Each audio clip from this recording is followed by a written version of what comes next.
Okay, hi everyone. So this is a little video to explain a little bit of grammar for you.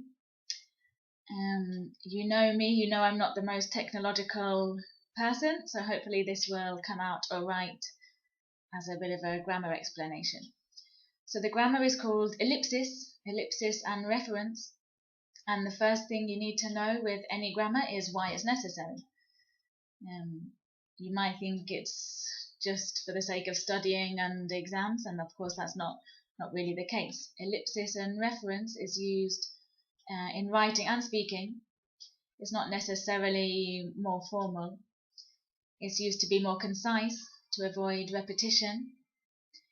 It is, of course, part of the advanced exam. It's used in the use of English, especially in the second part, where maybe you have a text and a word that's missing is part of ellipsis or reference. And also, a lot of the time, it's just the way that we speak. So instead of repeating things we've already said, we would speak in this way, and that's why it's advanced grammar, really, because it's something that just makes you sound like a more natural speaker, even though it would technically be correct if you didn't use it. But the whole point of advanced is to become more natural and more fluent. So a lot of the reference, I think, will be quite instinctive for you. For example, using words such as then and this and that obviously substitutes something else. One that I think might be slightly different is the word so. You're familiar with the word so in phrases such as, is it going to rain tomorrow? I think so. Where, of course, so substitutes it's going to rain tomorrow. But it's also used in other structures. For example, it's highly recommended to wear a mask, and people who do so have a lower risk of infection. In that case, you can see that so substitutes people who do wear a mask.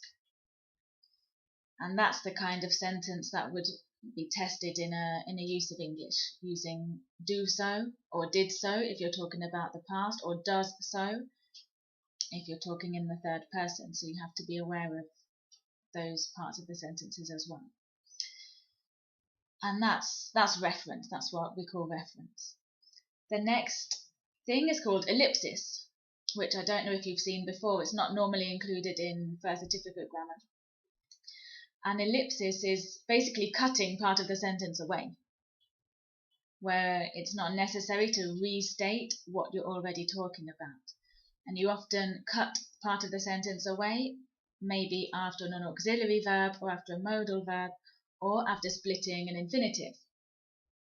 So for example, Jamie asked Michael to help her, but he didn't want to.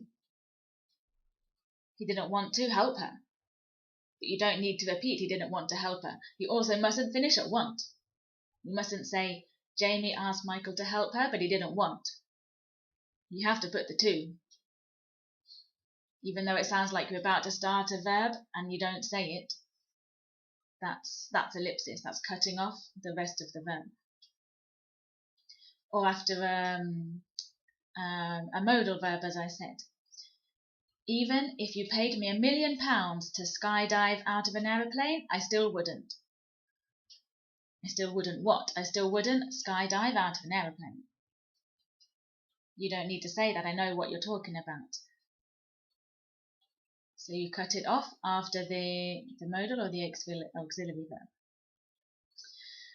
And the other word you can use, of course, is the verb do in any of its forms. For example, he said he would fix the front door, but he never did. And did then substitutes fix the front door. So those are the main points of reference and ellipsis. Don't think it's particularly complicated. It's just a case of practice, really, and practicing saying things in the way that we normally say it, even if the way that you would say it without this does make sense, but it's not the most natural, the most authentic way of saying it. So it's a useful thing for your speaking, it's a useful thing for your writing, and of course for understanding. You need to know if someone uses ellipsis, what they're referring to. So try the activities in the books that I've told you on the website. So there are 2 different books that we're using for advanced. And please, if you have any questions about any of the exercises that you're not clear on, just send me a message and I will explain each sentence or each part that you're not clear on in a bit more detail. Okay, so have a good week. Bye.